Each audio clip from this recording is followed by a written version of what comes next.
Welcome back to Cherry Picking. Today is part 2 of the 1967 F250 interior restoration. Today we do a lot of stuff and finalize all the things that we started in the first episode. If you haven't watched that yet, go watch that first, and this one will make a lot more sense. So if you want to see how that's done, stick around and enjoy.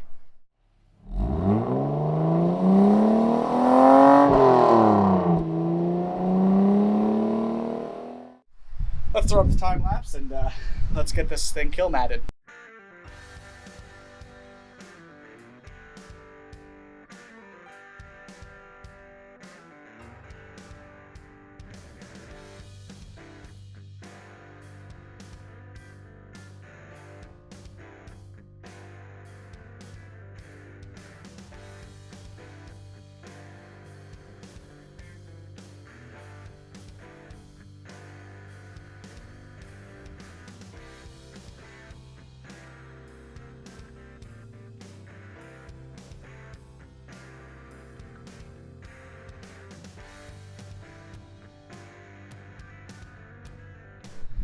Okay, so, little dilemma.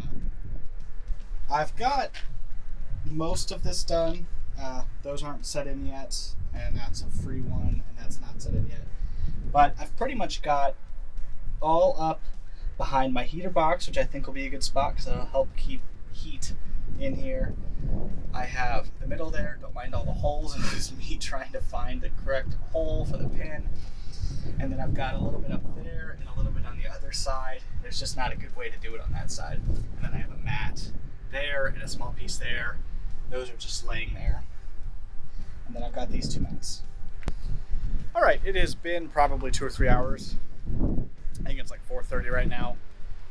Definitely starting to feel it. My hands are in so much pain, especially after finishing this up.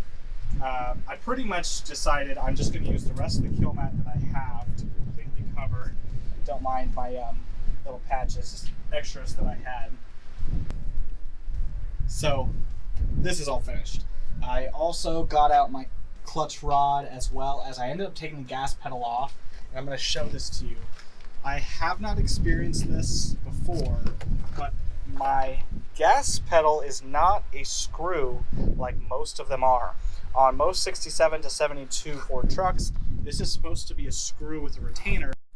Okay, it is the next morning. It is 8 in the morning, and I ended up having to get out here quickly because it's drizzling for some reason. Don't know why, but I'm going to go ahead and get our steering column because I do not want that getting wet. We're out here today. I made myself a list of things that have to get done, and it's not even, I mean, it's full on here, but it's also a very loose list. So I guess let's start on the firewall pad since it's raining. Okay, so I've got a firewall pad out. It was really glossy, so I actually took a little bit of a matte clear to it just to dull it down a little bit, and that didn't actually go super well. My spray can was really messed up, so it's definitely not perfect. However, it is duller than it was because it was super glossy, and honestly it was a little too much for my taste. And as you can see, the clear was dribbling crap out of it. So now I get to cut out all the holes. I get to cut out this is the emergency brake, this is the fuse box, although this one will be challenging to cut out. I think that's for wires, and I believe these are both for wires. I have to go look and see what this is because I'm pretty sure, yeah, there's a pin here, so I might have to cut this one out. I'll have to cut out our throttle pedal and our column. So let's get to it. Let's cut all these holes and clean everything.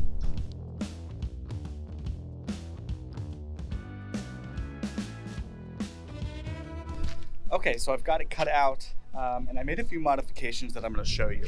So when you get this from the factory, all of these holes up here are fully surrounded. What I went ahead and did is took a pair of long tin snips and actually opened them up right here, and then this one actually splits right here, and the wire can go through it, and then this one up here I opened up.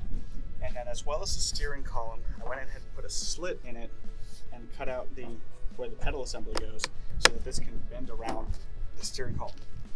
Now, I didn't need to do these two because it's the emergency brake and it just bolts right on, and this just goes through the throttle pedal. But the reason that I opened up these holes is, one, these are higher up than anyone can actually see in the vehicle, so you'll never see these. You'll never even get close to seeing these unless you're turning yourself upside down in the cab, because this is above the pedal assembly, which is almost impossible to see behind the dash. And the reason I did this is, if you don't do this, you have to rewire your entire cab wiring that goes to the engine bay. You have to pull it all out. This is a cable, I believe, for the heater, but you have to pull it all out of the engine bay in order to feed it through this once you have this in. And I think that that's just a lot of work for something that could easily just be notched up here. Now, yeah, sure, you lose a little bit of insulation, but that little bit of insulation up there wasn't doing the amount of work that the rest of this actually is, so I'm not worried about that at all. This one is because I actually had a AC unit in mine, and so I have two holes that are right here that were for my AC lines, and currently I have some wires going through it. I have my coil wire going through it and something else, and so I went ahead and just made this notch here. I might have to adjust it because I totally did it by eye, and I'm pretty sure it needs to go lower, but this is just for those wires. Okay, dry fit actually went really well. I forgot to record it, so I took it out already.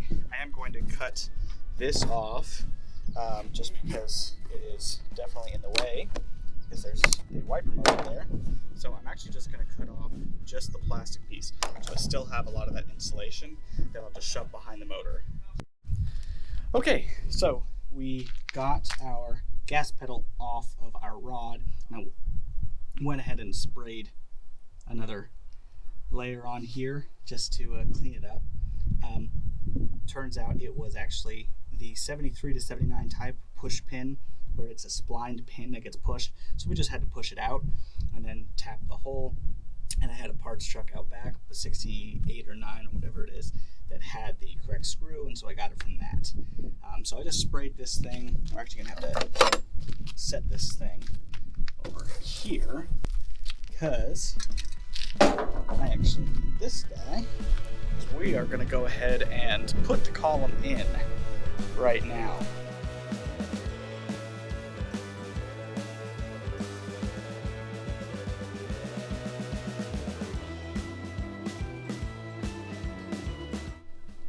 Okay, so I have the steering column back in completely. All I need is a zip tie to zip tie up the wiring for the column, because I cut off the original one, but it's all tightened down under the hood. Basically, the only thing I have left before I can put the pad in is the gas pedal, but we're still waiting on that to dry. It still needs quite a little while to dry. It's kind of sticky right now. I thought it would have dried sooner, but it didn't. So we got to wait on that. So what we're going to do in the meantime, because actually there's little to no wind right now, I say that as a breeze picks up, but because there is little to no wind right now, we're going to go ahead and paint our seat brackets, as well as anything else that needs to get painted, so to speak. It's got to get cleaned and painted. There's a few things. Basically, I have all the seat brackets need to be painted. I need to paint my shift lever, my emergency brake, and I want to paint the motor on that. I'm not entirely sure how I'm going to do that one yet, but I do want to paint the motor because it looks a little crusty.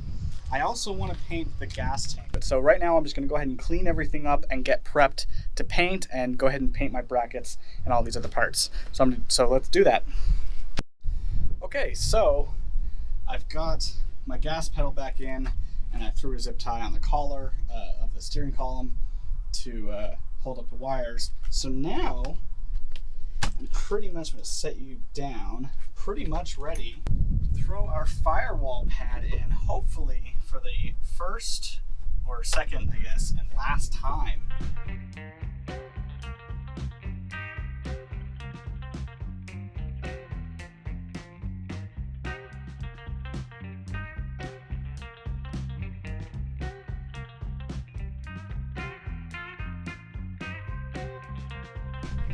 I'll go ahead and show you. So I have our shift arm, our lever, painted here, and it turned out really well. I actually didn't even tape this to tape it off. I could care less if this gets paint on it. I taped it up because the cup actually kept falling, and then I ended up using a coat hanger just to hang it off this tree. And it actually turned out pretty freaking good. I'm happy with it. I need this to cure more than anything, because when I put the shift boot back on it, it's going to want to take paint off. So I'm going to have to make sure to do soap and slide it on there. But I'm going to let this cure the most. And then here's our emergency brake pedal. Just kind of cleaned it up and painted it, also hanging it from its handle, which I taped off. This is all of our washers, the spacers. I just painted them on the back side, and I'm going to flip them around later. And then these are actually just for the heater box for our bellows. And we have our brackets here, which I think turned out okay. There's some parts that to me don't look like there's actually paint on there. I don't even know if you can catch it on camera, but right here, it's just not, it's like it's seeped into it or something. And then obviously I got a bunch of crap that's been flying into it. It started to rain halfway through painting these, but they did turn out good. We'll see how they are when they're fully cured. I'm probably gonna wait a day to let these completely cure. And then I'll flip them around and do the other sides. And so we're gonna have to get our carpet laid, get it in place, do the holes for the seatbelt, start from the middle of the seatbelt to make sure it's laying correctly, and then work our way out. So I'm gonna go ahead and lay the carpet. And we're actually gonna start to get the carpet down. Let's clean this gas tank. Okay, gas tank is clean. I don't know if you could tell, but it looks a heck of a lot better. And I cleaned the backside as well. It's not perfect. There's still dirt in a bunch of places, but the top of it's clean. The dust is knocked off and agitated. And I can totally paint that tomorrow. Moving on to our carpet. So let's figure out, and I'm pretty much just gonna wipe out any remaining crap that there is. Roll it. So that's the first thing. And I gotta make sure to shove everything underneath.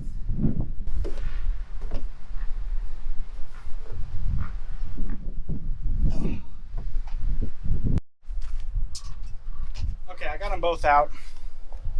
Wasn't too bad, I just had to hit them the other way. I was under the impression that you'd put the firewall pad in completely and then do the carpet, but it seems like you just don't have enough room to do that, because you gotta tuck it up and under.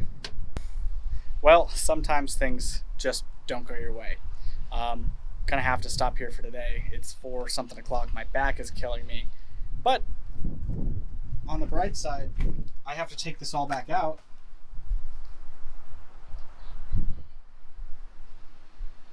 I can't get the carpet underneath the firewall pad, so it doesn't fit under. So I'm gonna have to put the carpet down first.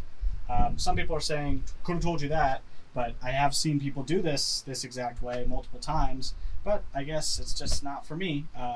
So I'm gonna have to take everything back out and take the carpet, the firewall pad back out, which means taking the heater back out, and I'm doing all that, as well as fixing my emergency brake. I'm gonna have to go get another one from the parts truck out back and paint it, since that one decided to break, as well as I have to trim the firewall pad. So it's a few good things surrounded by a lot of bad things. But this carpet, it's just not fitting. It has to go forward another 3 or 4 inches, and it's crumpling up underneath the middle.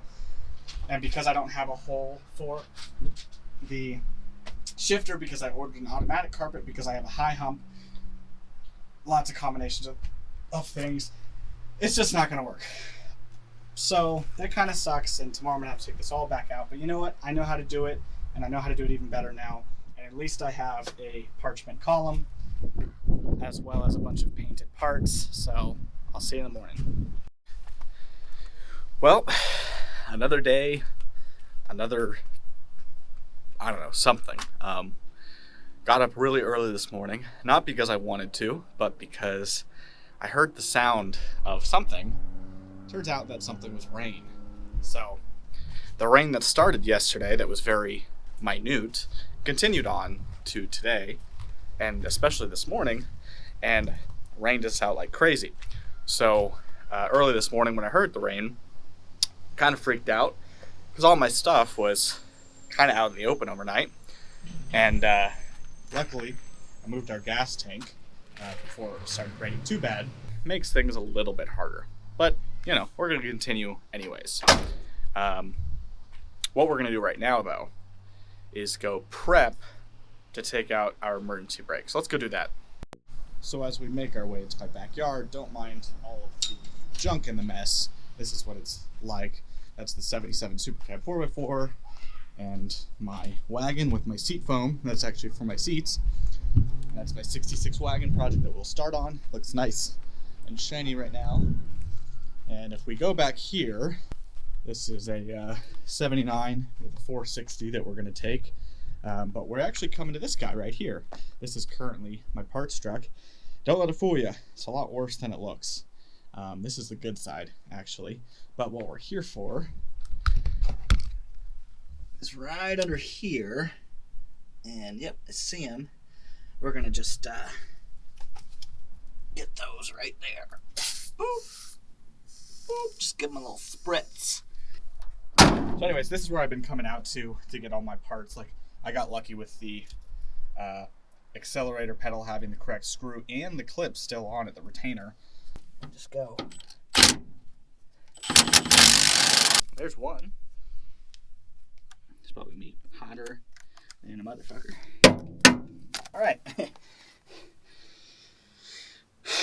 Got it.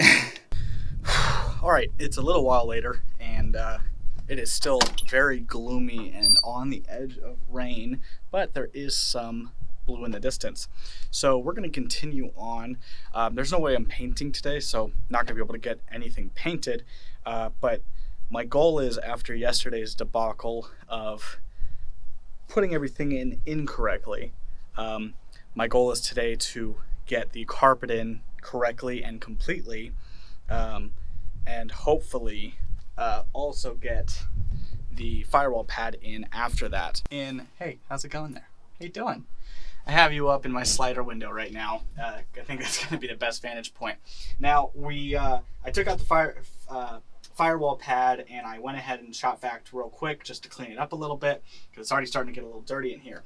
Now, this is the piece I cut off the corner on the driver's side because it wouldn't fit behind the firewall pad with the wire that's there and the emergency brake and the vent that's on the side of the cab. And this, I may end up having to cut a lot of this down off this carpet. We will see. So all I have to do is kind of unfold this thing. And because it's been sitting open for pretty much 3 days, it's actually pretty well, it's not relaxed because it's very cold today, but it's laid well.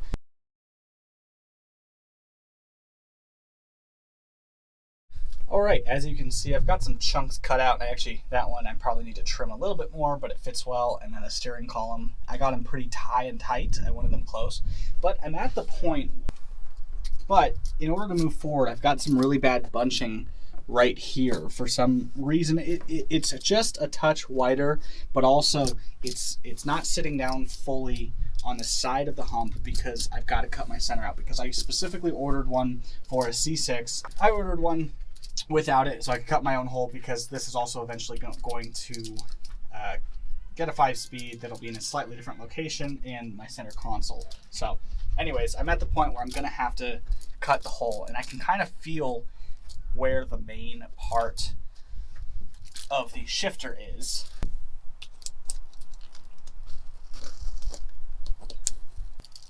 Actually, it's got to go. Okay, it's been a little while, and I've been taking my time because I don't want to do this a third time. So what we've got right now, we've got it laid pretty well. As I showed before, I've got our cutouts. I actually ended up trimming a little bit more off the gas pedal because I want to make sure I can take that in and out pretty easily. I ended up cutting about 3-ish inches down, and this side is just underneath the hole for the firewall pins. And then I've got pretty much our size laid in. This one, as you can see, it's just a little too long to fit in there, but we've got it. I mean, it fits exactly where it needs to on all of the humps on the back, and I think it's just the front. And the driver's side fits a lot better. I think it's just this hump that's really screwing things up, and because it's mass backed and there's a bunch of jute underneath, it just needs to settle and get hot a few times and it'll warm down. But I've got, these are our jack arm clip studs. This holds the clip that holds the jack arm. I don't know if we'll be using those or not, because I don't know if the bucket seats allow for that to work. We'll find out as we get there. So pretty much where we're at right now, I think I've trimmed it as much as I want to for now. I'm gonna go ahead and start finding the holes for our seatbelts and put in our seatbelts first. And basically work from the center outwards.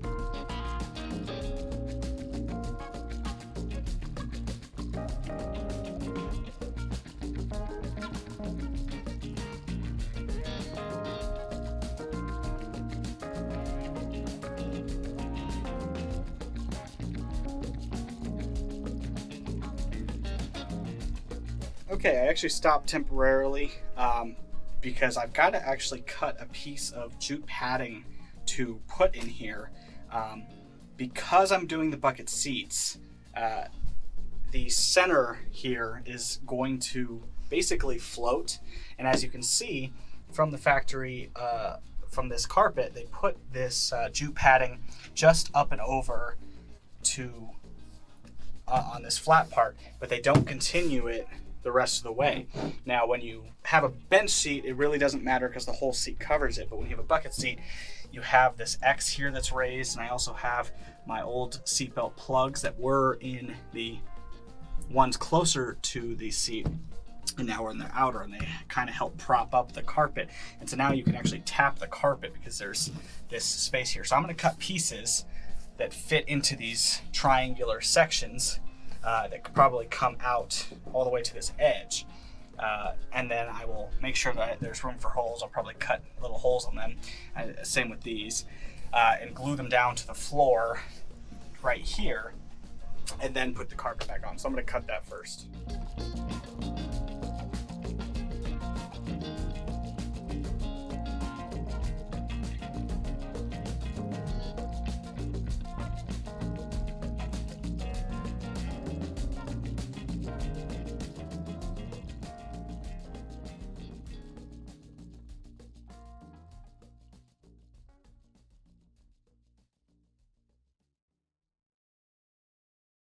All right, so I went ahead and put down some jute. I just sprayed some light adhesive just to like stick it down because I don't want it sliding everywhere so that these holes don't move around.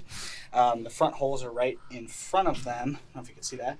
Front holes for the bucket seats are right there. I cut out this one, left out this hole, and just, it's not fully full, but you know, close enough, and it'll keep it from bouncing around too much. It actually leveled it pretty well, so it's kind of the perfect amount.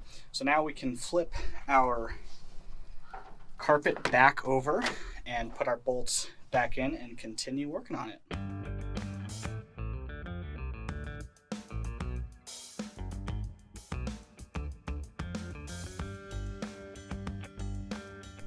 Okay, so that actually went surprisingly well. I've got all my holes burned in and they're all exactly where they need to be. I've got my vent hole for my gas tank. I've got my gas line spot.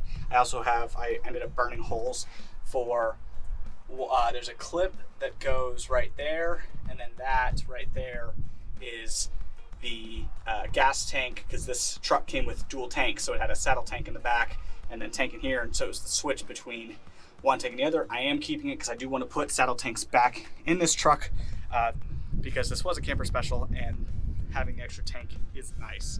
So I actually also ended up burning in my dimmer switch. It didn't come with a hole for the dimmer switch, which, you know, no big deal, but I was able to burn a hole perfectly for where it needed to go. I started to burn a hole here for the screws for my boot, but now, next thing you're gonna see is finally putting the firewall pad back in this thing, hopefully for the last time.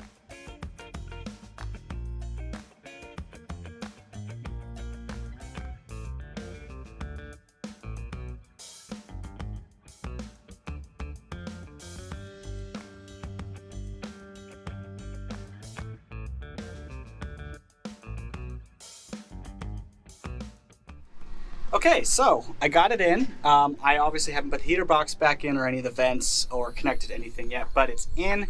And so I'm gonna go ahead and put the heater box in and move on from there. Okay guys, we are done for the day. I feel pretty good actually. I wish I could have done a little bit more, but I'm kind of at the point, and a lot of you hit this point where you're just like, I'm done. I mean, not in a way that I'm exhausted, but it's like, it's a good place to stop. So that's what I'm gonna do right now. I've got our new pedal in with our new pedal screw and pin, and then I've got our new pedal pads on. Our shifter is back in. This was stupid because I put it in, and in case you don't know, the MP435, the collar that locks it in, it's just a huge pain in the butt. The spring is it's too much pressure, and so it's just a pain in the butt to get on.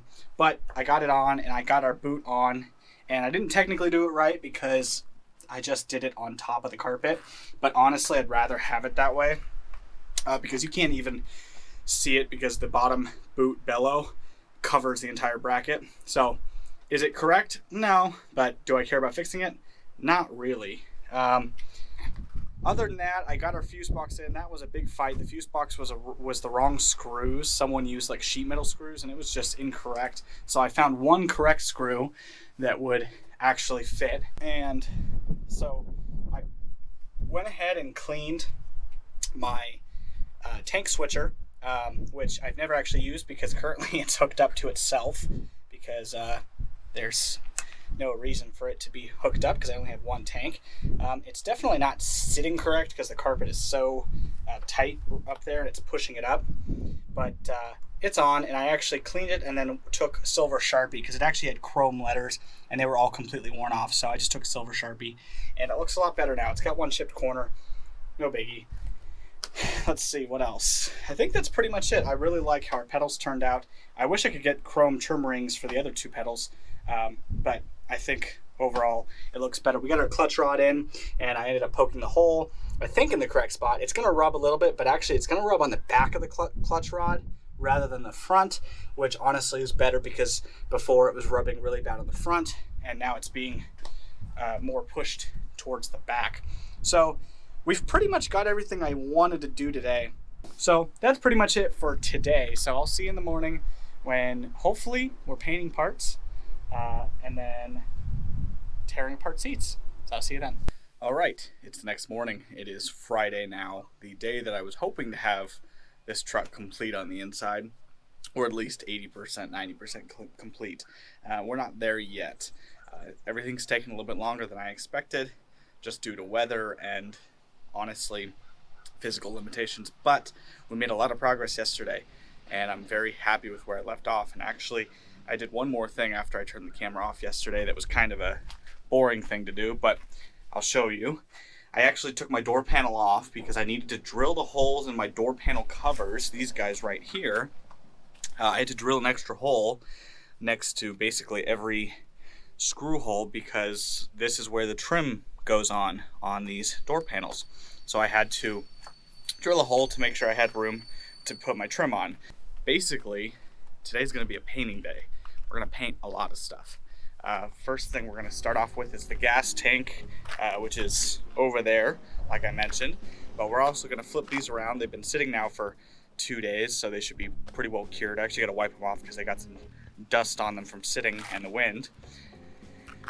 They look pretty good. They're not perfect, honestly. They could have used probably another coat in some spots. As you can see, you can see the graininess of the metal poking through. So I'll make sure to fix that on the other side, the side that we can actually see, because that's all the inside. So we're actually going to tear our seats down today, get them stripped, and get them painted, because that's pretty much the last thing that we have to do before we can reupholster them is paint them so that we can put new foam and new seat covers on.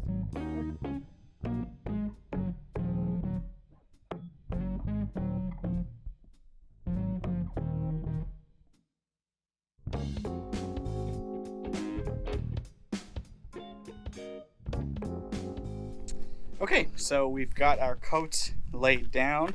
I did basically 3-4-ish coats on these, 3 coats on those, And then this got basically 4 coats, just because I didn't put any primer or anything on it. I didn't even sand it down. All I did was wipe it down with, I cleaned it, wiped it down with acetone, and sprayed it as is. I'm not looking for this to be perfect, I just want it to be one color. But now we get to start the fun part, and we get to tear apart our seats. So let's get our seats on the back of our tailgate and start tearing them apart. Okie dokie. So what we have here is a pair of 67 Cougar seats. I actually pulled these out of the 67 Cougar. They were basically given to me in trade for some work that I'll eventually have to do. And in 67, if you didn't have the deluxe or fastback or Shelby cover, you got these panels back here. And these ones are actually in really good shape.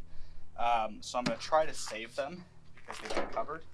I'm going to try to save them. It's going to be really difficult because of the way they wrap in here. We're going to use this trim separator tool to hopefully carefully break it apart. Got to find the spots. And if it gets broken, it gets broken, but I do want to try to save it.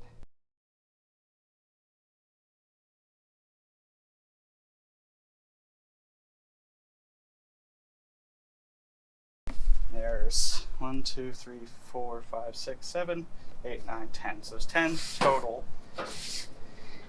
So yeah, I pretty much just got to cut all these hog rings. So we're going to do that now, and I'll come back to you when all the hog rings are cut off.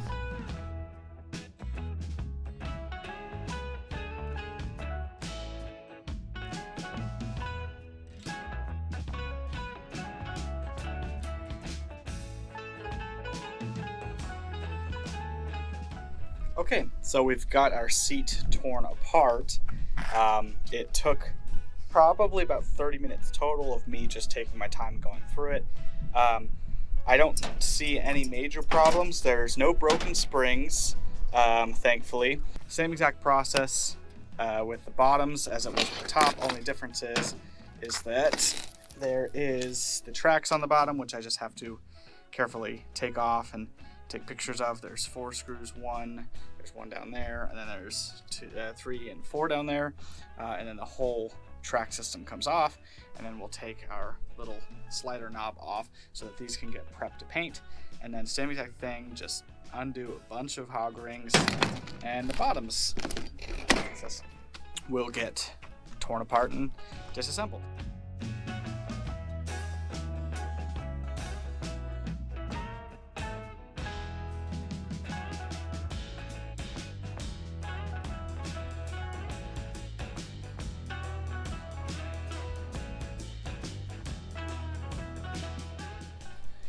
All right, it has been about an hour and a half actually, but I took a break and ate lunch and all that. But I've got our seat frames completely torn apart, and pretty much just gonna go ahead and take a wire wheel and do a quick cleanup on them. Nothing crazy, just wire wheel all the parts that I think really need it, wipe them down and paint them.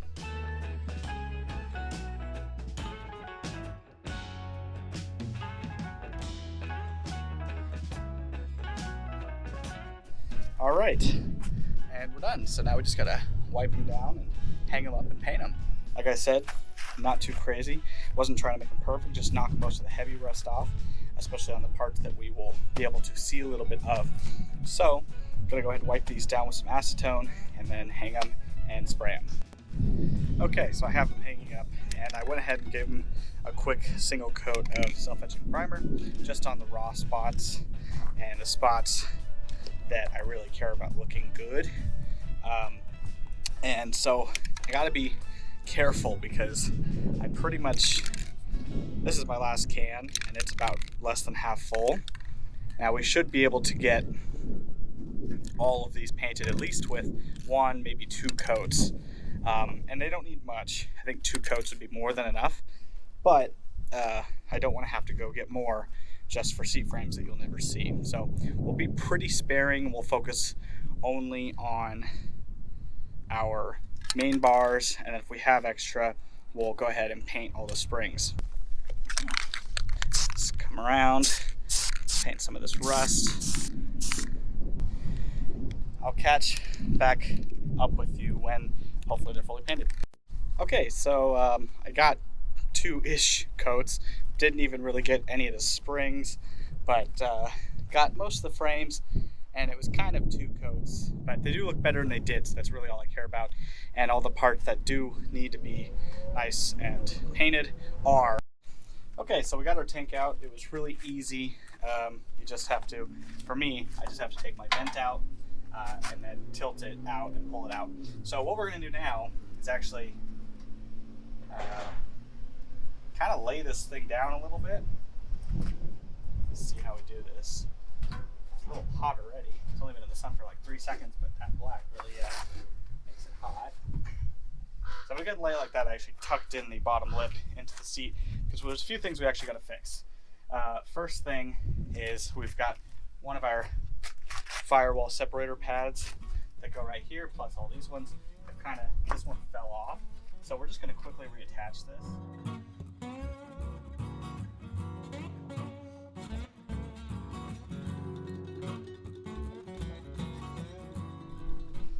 Okay, so now what we're going to do is do a quick wipe down and clean, because we're going to put kill mat basically on the back, just on these panels, these 4 right here. I'll probably just do a sheet on each, and then we will go ahead and turn it around again and do the front side.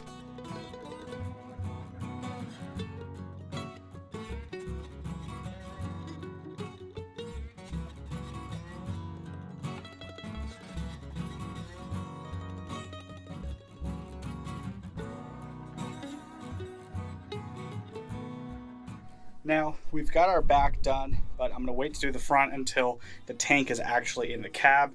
It's going to be easier just dealing with not in the sun because I'm blinding myself. So right now, before I put the tank in the cab, we just have to do these cab corners real quick.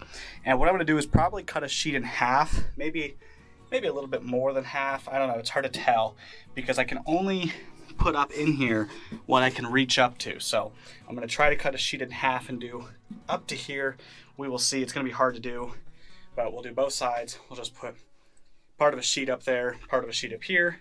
Try to roll it as best as we can. This stuff sticks really well, so as long as it's pressed on there really good, it'll probably stay, but it's a lot better if you can roll it out.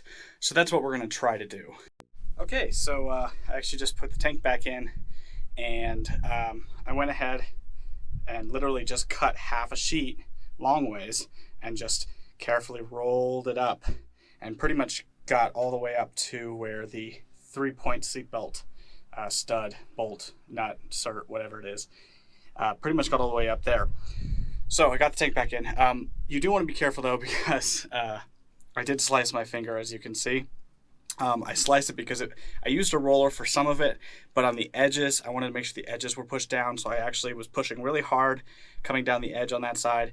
And the kill mat on one side has some aluminum, extra aluminum sticking out, and it had folded over, and so when I was pressing the edge, it just sliced right into my finger because I was pressing pretty hard to make sure that it stuck. But it's a little bit better. It's kind of hard to tell, but it is actually, especially higher up, it's a lot less echoey.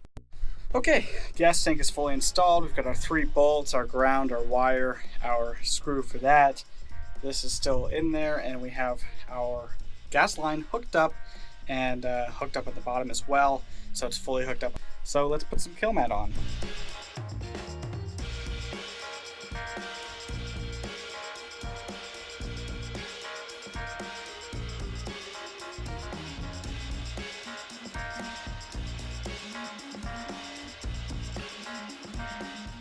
Okay, so I've went ahead and put all my layers on. I think this is more than enough. I don't think I need to cover those bottom spots. It's just not necessary. So I put one upright, one sideways, one upright, one sideways, and then one upright. And I had to cut the one in the middle just a little bit, but it fits fine. And the gap here is actually because the mat comes inward. So I will see you guys probably Monday when we're doing the seats and hopefully test fitting them in here. So see you then. Okay, I lied a little bit. I wasn't. I went ahead and pulled out my door panels and painted them. As you'll see in the time lapse, they look great now. They're perfect.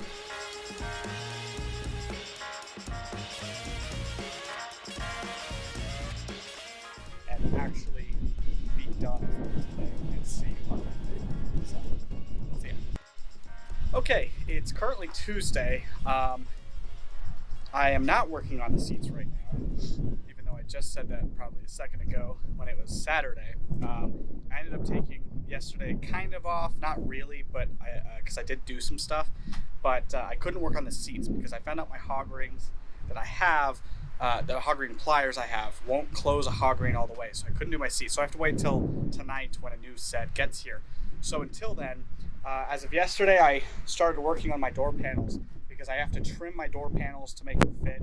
So I was working on that yesterday on this side, and I actually put together the one set that I have. I have one complete set. And this morning I came out here, and this wind is crazy, but this morning I came out here and I painted a few things. Those are the seat tracks.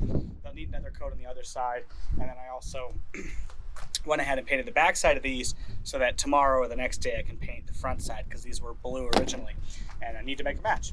But right now, in fact, I'm going all over the place. Right now, we're putting the amp in, which is why I pulled the camera out. I decided that this should be kind of an easy job. Who knows if it is or not, but it should be kind of easy. And so basically what we're doing is we have to drill 2 holes in order to mount the amp. Actually, I can take this off. Is drill 2 holes to mount this thing because I changed where I wanted to mount it. So we're only going to need 2 holes because what we're going to do is actually, I'll go ahead and take it and show you. Originally, if you look in our glove box, I was originally going to set it on our cowl here and then just screw straight into it. But if I did that, I'd have to modify my glove box, and also I'd have holes going through into the cowl. So every time it rained, it might leak through unless I seal it super well, which also I don't like putting holes there because what happens if I take this amp out? Then I got holes there. So what I had found out though is that there's a huge gap on the inside here. And if I take a piece of high density foam or felting padding and I shove this thing up in this hole here, this thing actually tucks in almost completely above the glove box. I mean, it's pretty freaking tight in there, and it goes all the way up, and it's basically completely hidden, which is not necessarily perfect, but it works, and it doesn't interfere with my glove box, which means I don't have to modify my glove box at all. So what I need to do is drill 2 holes. I need to put the fabric in here and drill 2 holes and get this thing placed. And so 2 holes in the top of my dash underneath my dash cover is a lot better than 4 holes in my cowl, leaving it open. Okay, so I've got my holes drilled. I'm going to see if I can show you in there.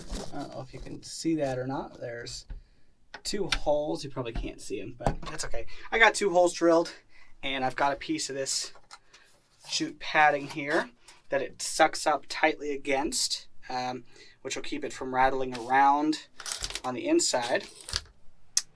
And so now, and I use this little right angle drill is the easiest way to get in there. I used 1/8 inch because that's what those fit. And now I get to come over here, set this down, and I'm going to go ahead and wire in most of these connections with a connector.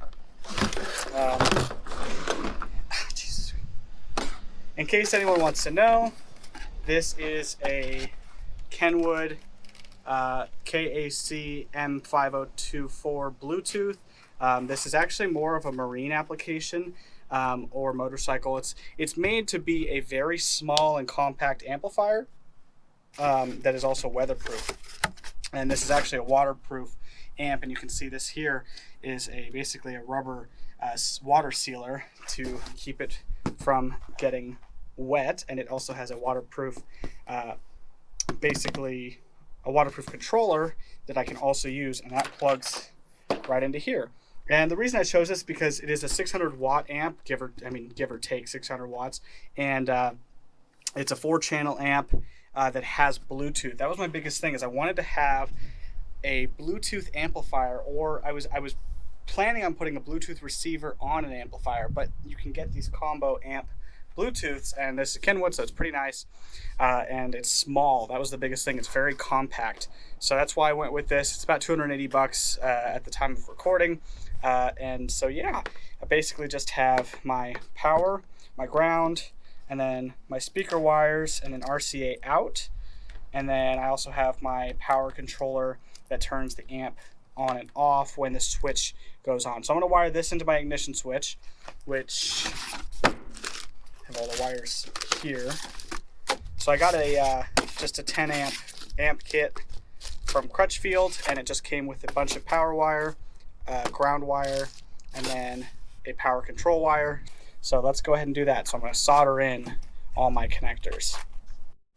Okay, I'm going to update you with where I'm at. I have one more wire to do, and then the whole thing can be hooked up. Basically, I've got my first set of speaker wire wired through, and I have it going through a rubber grommet that's over here. I'm going to have to get a new one because this one is so hard. It accidentally came out of the hole and won't go back in the hole because it's so hard and just worn. But it was a little bit of a struggle to get this in there. I had to open up the hole that's in it a little bit. It has a slit. That's mainly for this. And then I actually, if you see, I have it wrapped and I have it going through here and under the top hinge here, which is a little bit better than before, which I had it coming out here and it was all nasty. And because this is black wire, it's going to be a lot less noticeable, but it clears perfectly fine underneath the bracket here, so it won't get caught up. And then I have it on this side ready to go. I did solder all these connections. They are soldered in, so they ain't going anywhere, and it's a better connection overall. Now this is the wrong gauge wire for what I should be using. I should be using like 16 gauge, but they sent me 12, so it's what I've got. Plus it's a little bit heavier duty than what I had in there, since this stuff's like 18 or 20. So I don't want to use this stuff. I still have to pull the other side out, but if you come over here, I have all of my wires. So I have, this is my ignition, I don't know if you can see this. This is my ignition power wire. I have it hooked up to a bullet connector that I already had in there. That was where my old CB radio mount actually was hooked up to. It's a switched wire. We tested it with a multimeter, so it's switched, so it's perfect for this amp. And then I just put a ferrule on this side, and then it's on this side. And again, soldered all of these connections in because I wanted them to have nice solid connections, as you can see. This is my ground and my power. I should have swapped these, but you know what? I'm never going to mess up which one's ground and which one's power because it's black and then yellow with a fuse. So no big deal.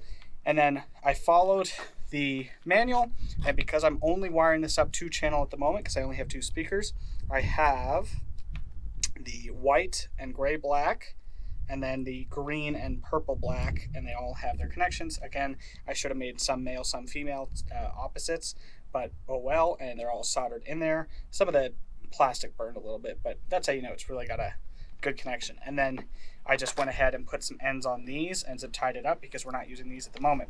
So that is all of our wiring. I should have added this to the zip tie actually, because I'm not using those either. But that is all of our wiring on our amp.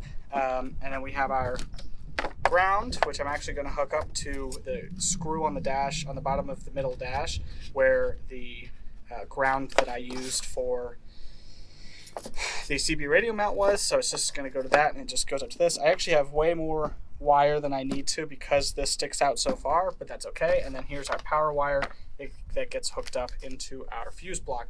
We still have to attach our fuse block, but I did drill the holes where it's going to go. I actually already had some holes here, so I'm just using these two, because I want it as inboard as I can, but I don't want it too far where it's pushing up against stuff.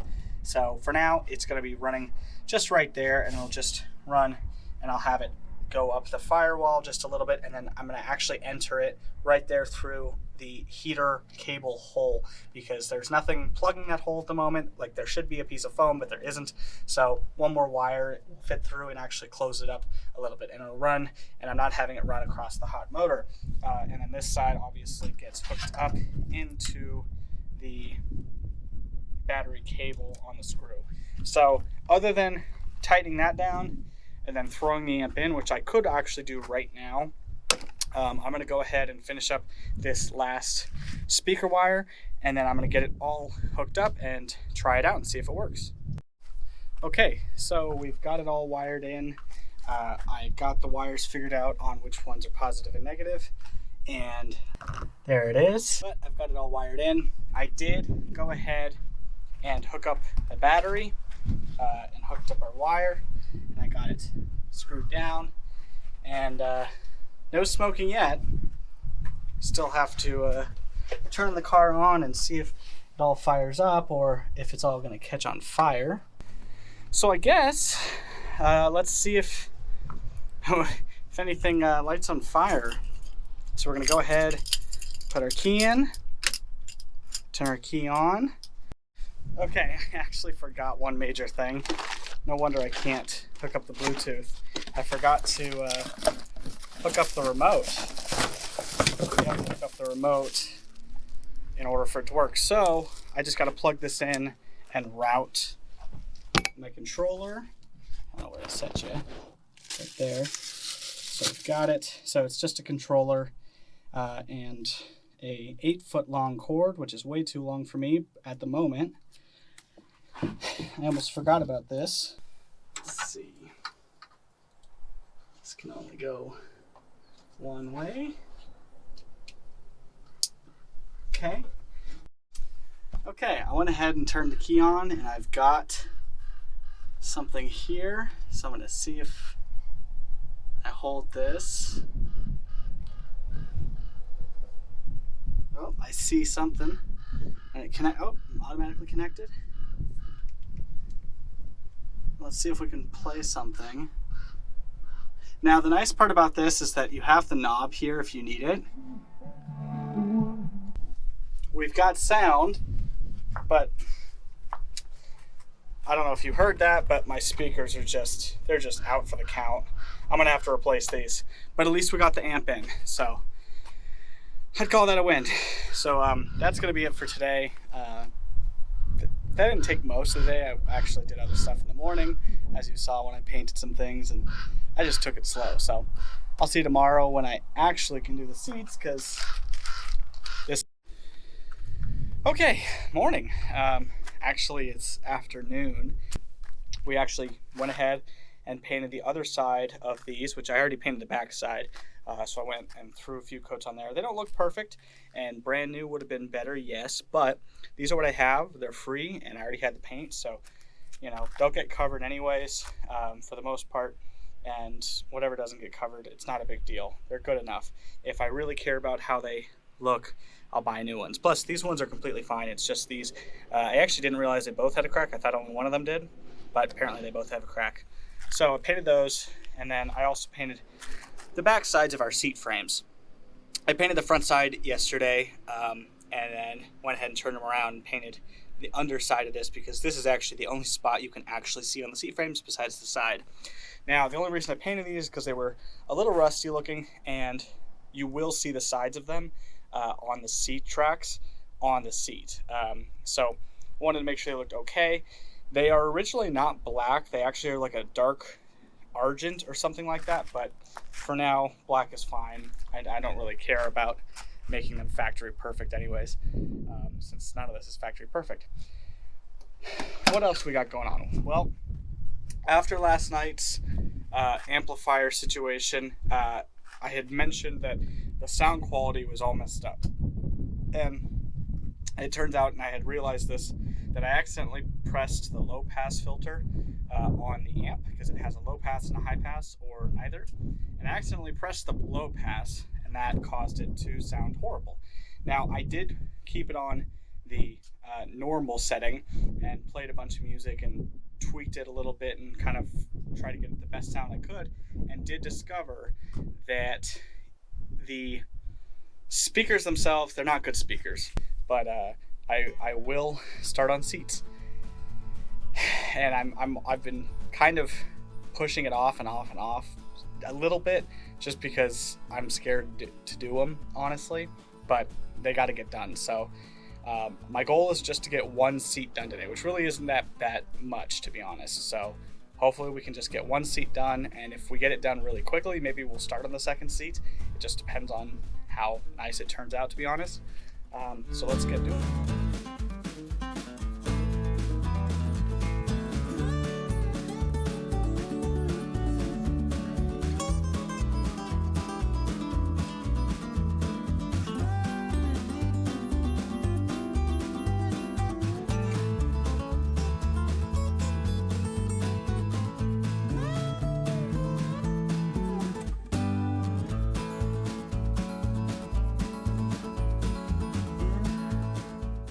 Okay, so this is what we're currently looking at, and don't be fooled because this actually is not attached at all.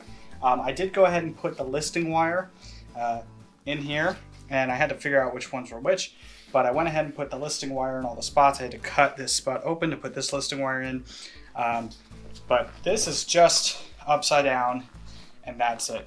And actually what we're going to do is actually throw this thing outside in the heat, so hopefully it can warm up.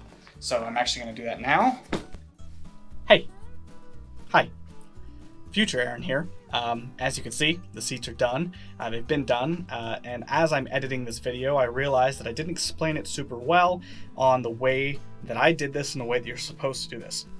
From the factory in 1967, the factory used burlap on the bottom that separates the foam from the springs, and then listing rods that go over that burlap, and then a jute padding that went around the entire edge of the seat frame in order to keep the seat from wearing prematurely. Because without that jute padding around the frame, without the burlap, your foam will wear through the seat springs and basically destroy itself over years, months, whatever, of sitting in and out of the truck or the vehicle, whatever vehicle you're putting these in.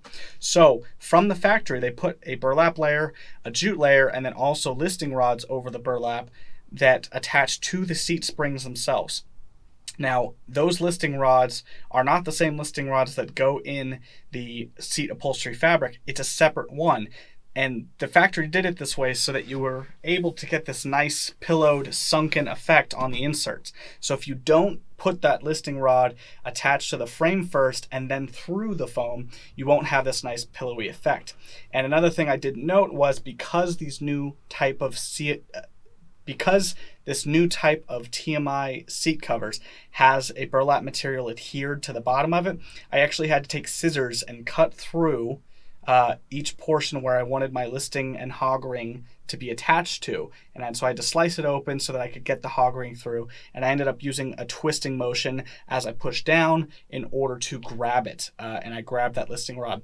Now you want to make sure that those listing rods match up to where your foam is. Otherwise you will get weird spots that will wrinkle in. I had a few spots that I was able to pull out, but honestly looking back, I wish I had just made the listing rods go in the exact perfect spot where the foam is in order to line them up, because you're doing this blind. It is easy to do once you do all these precautions, and your seat will turn out better for it. And as you can see, these seats look really good. So this is, I guess, a small sneak peek of what's to come in the next few minutes. So back to past Aaron. Okay, and hopefully those things can warm up. It's not super hot out there, but they don't need too much. So what we have here is the pad. Now this is just a regular pad from, I believe, TMI.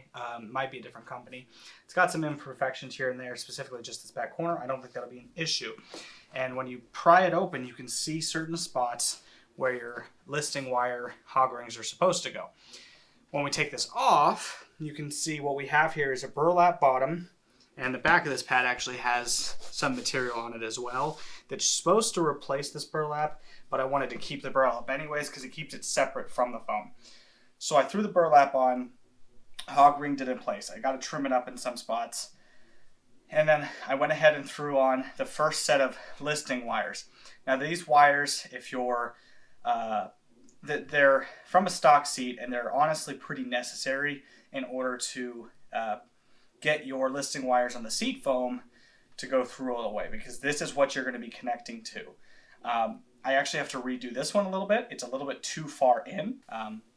Exactly how you see it. It went burlap first, and then the listing wires, and then the jute around the outer edge, and then the foam, and then the seat material listing wire was pulled through to this wire here.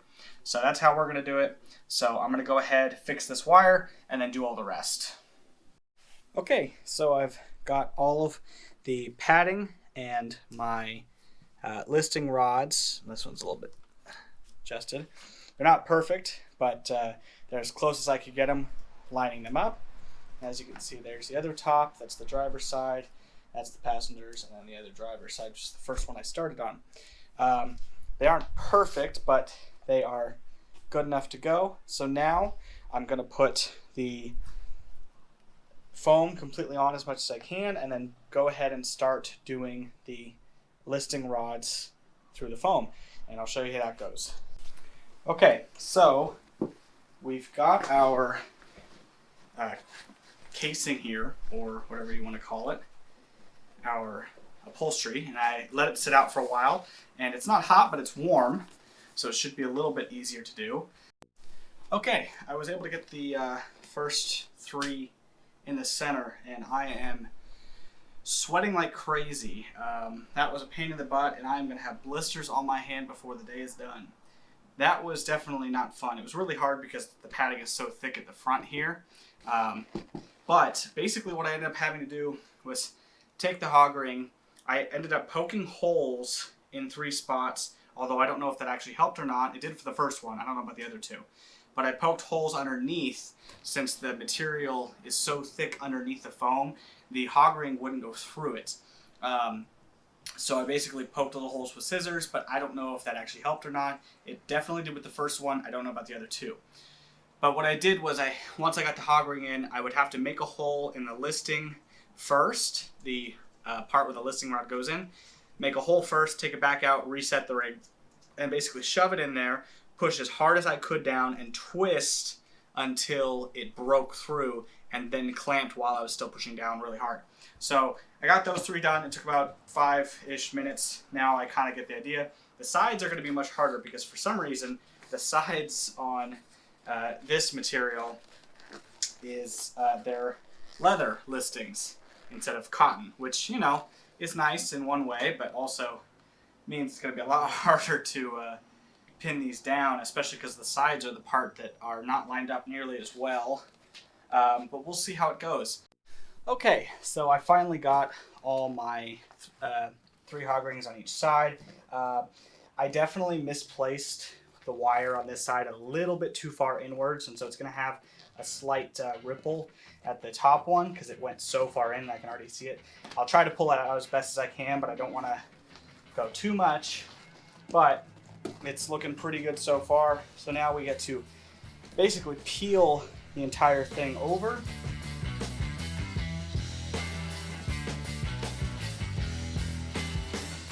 Okay, so I've got it peeled over some of the way. Now we gotta pull the rest of it. The next thing that I see people doing wrong, which I understand why they do it, but they start on the sides. They put 1 or 2 pieces on the sides and then work their way either down or up the sides, or maybe even start at the bottom and work their way up. But the way these seats are made to be is actually from the top and work your way out and around, because the back of the seat is the part you're not going to see the most. It's the part you're least going to see. So you want to start at the front, get the front nice and taut, and work it around, because the seat's actually going to pull material down towards the back as you go around. If you do it the opposite way, or if you start from the sides, by the time you work your way up to the front trying to pull it tight, you're going to have a bunch of wrinkles that you can't get out because you pulled all the material upwards where there isn't made to be slack. So what I'm going to do is put a hog ring at the bottom here, just to set it at the bottom, and then And then what I'm going to do is push down and get this top over and work my way from the top out and around. And as I go, I'll be turning it around, making sure that I'm doing it correctly and that it is all working well.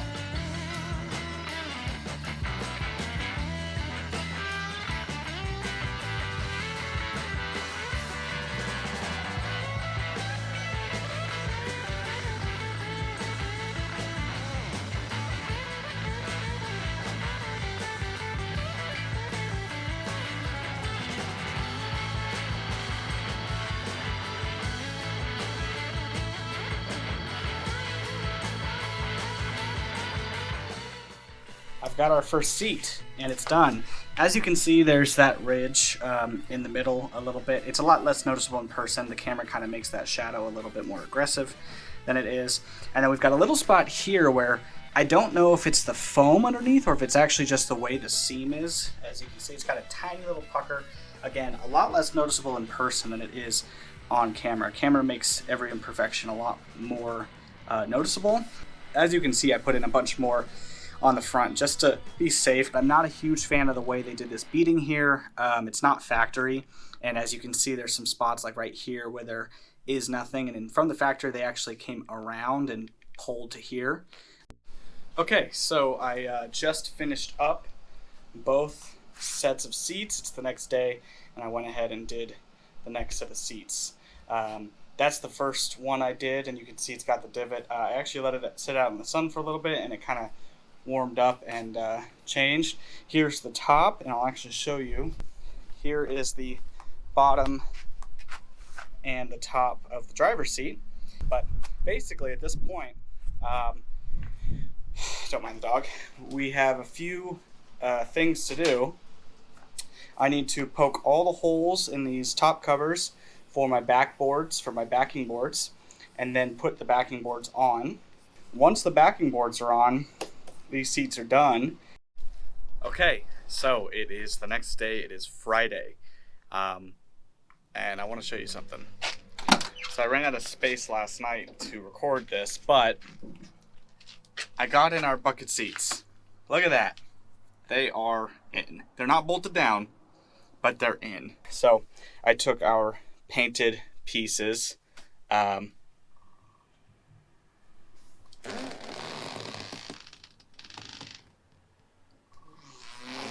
just realized I put in the wrong side.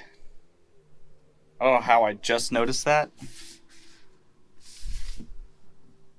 That's really awkward. How did I do that? Well, that's kind of awkward. So I guess I'm taking these things back out and flipping everything, because that's where I knew something kind of looked up, because I actually had messed up my driver's seat a little bit. I don't know if you can see, but there's a little bit of a pucker right here that I don't know exactly what happened, but something messed up. And yeah, the bottom turned out fine, but that one spot on the top was kind of weird. But yeah, that's what the bucket seats look like, at least, so you can see what they look like. I'm really happy with how they turned out. They are still a little bit darker than I expected, although they do contrast well on our brown fawn carpet. And besides all the trash that's sitting there and no door panel, I think they look pretty good. So anyways, I was going to say that all I have to do today is bolt these down and put our door panel back together, and then maybe sand this crack and add some more.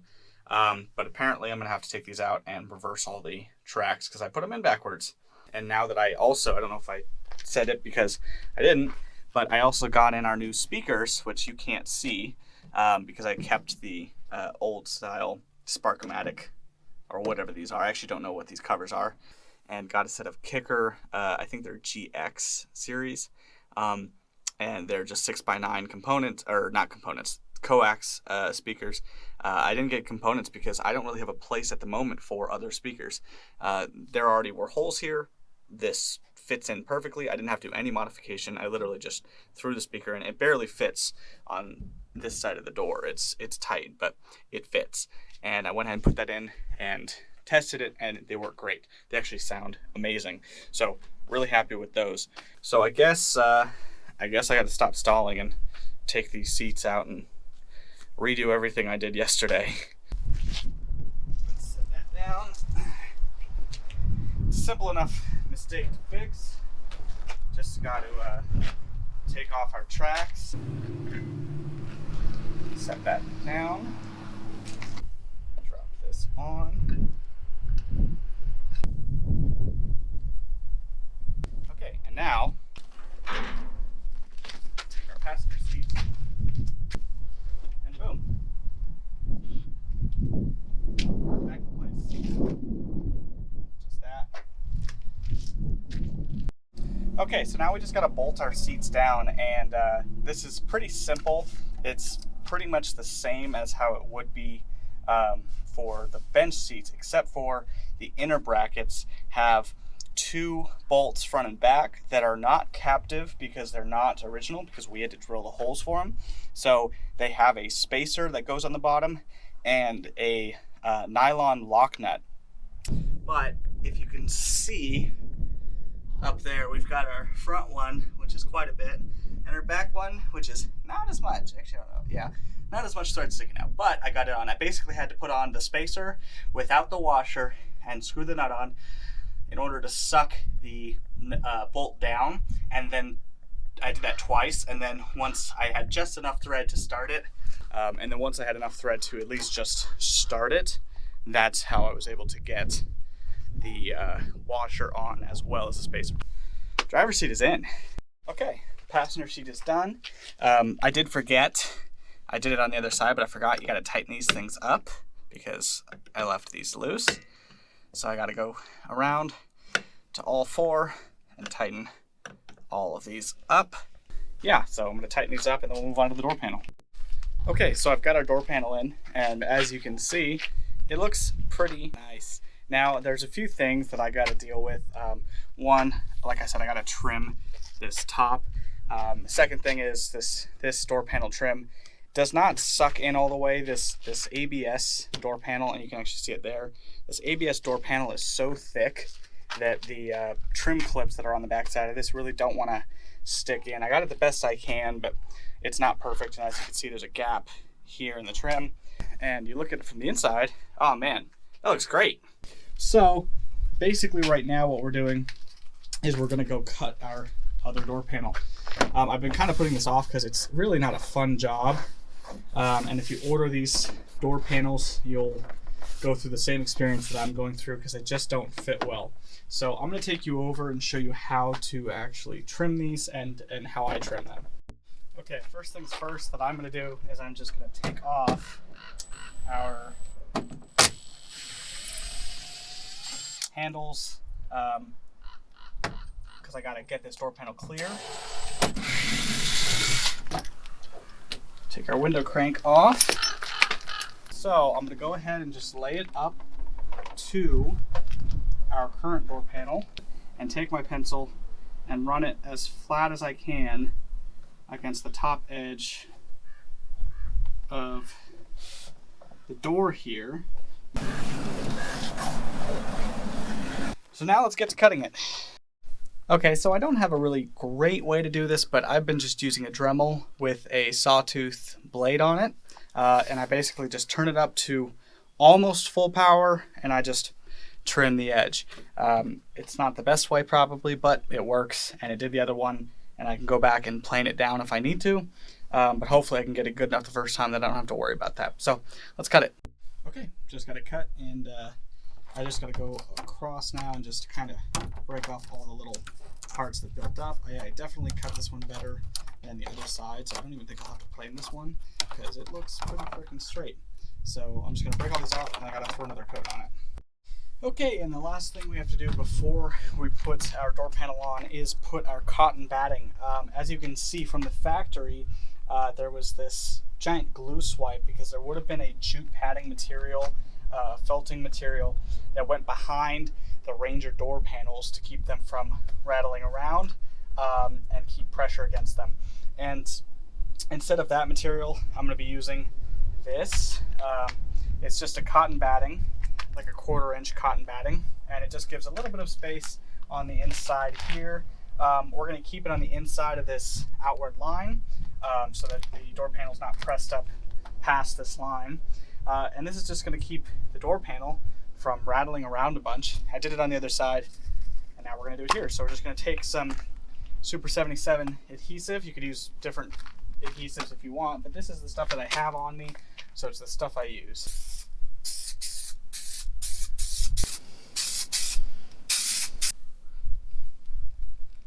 Okay, and that's actually long enough. We're going to go ahead and make sure our regulators line up first, because that's actually the most important spots. All right, and our door panel is in.